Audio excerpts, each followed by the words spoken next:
Ko'p eranlar yig'lamoqdan topdi murod, necha osi duosidan topdi najot.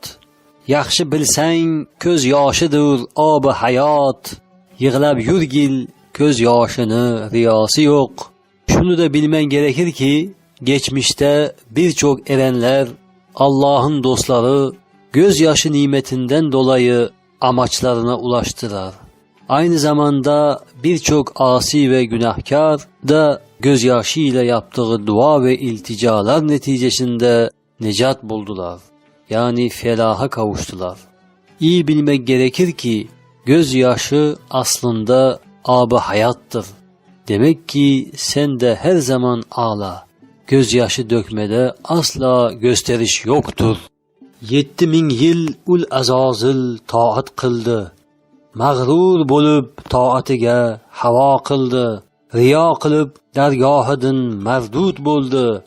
Yig'lab yurgil ko'z yoshini riyosi yo'q. Ahmed Yesevi şöyle diyor. Azazil yani şeytan, iblis 7000 yıl taat etti, ibadet etti. Ama yaptığı bu ibadetlerine mağrur olup nefsi hevaya kapıldı. Riyadan dolayı dergahından kovuldu. Sen de dikkat et, gözyaşı dök. Çünkü onda riya yoktur. Garib Mansur bir tun sahar ko'p yig'ladi. Holin ko'rib eranlari rahm eyladi. Ondan sonra chiltan boqib sharob berdi. Yig'lab yurgil ko'z yoshini riyosi yo'q. Yani Garib Mansur Hallaj bir gece seherde çok ağladı.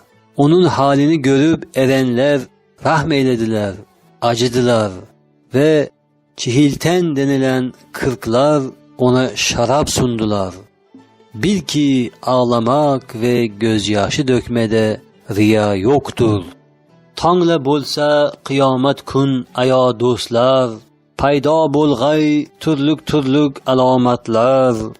100,000 qayg'u, dog'i hasrat, nadomatlar. Yig'lab yurgil ko'z yoshini riyosi yo'q. Ey do'stlar, tan seherda kopacak kıyamette türlü alametler sadır olacaktır. Nitekim insanlar 100,000 kaygı ve pişmanlıkla hasret ve nedamet çekeceklerdir. Kıyamette hasret çekmemek için sen hep ağla. Çünkü gözyaşının riyası yoktur. O'shal vaqtda maloikka farmon bo'lg'ay. Avval oxir barcha xalqni hozir qilg'ay. Bir-birini yaxshi yomon holin so'rg'ay. Yig'lab yurgil ko'z yoshini riyosi yo'q. Yani işte o vakitte Hak Teala fermanıyla melekler evvel ahir bütün insanları hazır ederler. Cenab-ı Hak iyi kötü her birinin hal hatırını sorar. Onun için dünya hayatındayken ağlamak gerekir. Çünkü gözyaşında riya olmaz. Avval boshlab xos qullardan ulamoni, olib kelgay dargohiga ushbularni. Tangrim degay olib kelgan tuhfang qani, yig'lab yurgil ko'z yoshini riyosi yo'q. Ahmed Yesevi burada şöyle demektedir. İlk önce has kullardan olan ulemadan hesap sorar kıyamette Allah Teala. İlahi dergaha onları melekler alıp gelirler. Tanrı Teala, ey ulema kulum bana ne gibi hediye getirdin diye sorar. Onun için ağla gözyaşının riyası yoktur ey derviş. Tinmay yürüp alimlardan ilim o'rgandik. Har ne bilgan ilmimizga amal qildik. Ya Qodira ulug' zoting anglab bildik. Yig'lab yurgil ko'z yoshini riyosi yo'q. Mahşerdeki bu soru karşısında alimzat, her zaman alimlerden ilim öğrendik. Her ne bildiğimizi ilmimizle amel ettik. Ey kadir zat, ilimle senin ulu zatını anladık, öğrendik, tanıdık.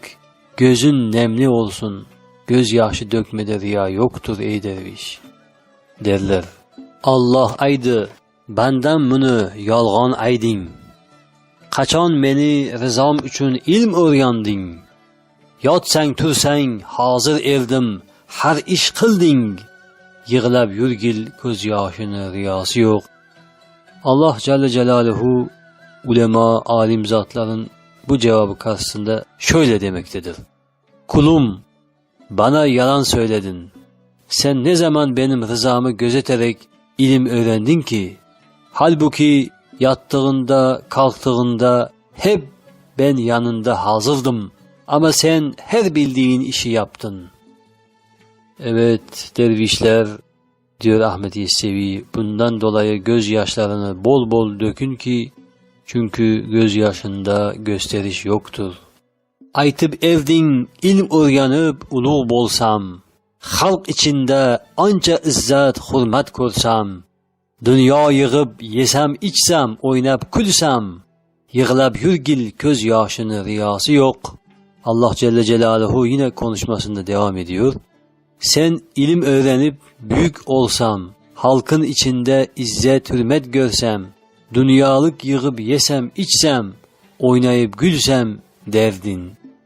Bu şekilde sen yaşadın ey ulema diye Allah Teala sitem ediyor ulema kuluna.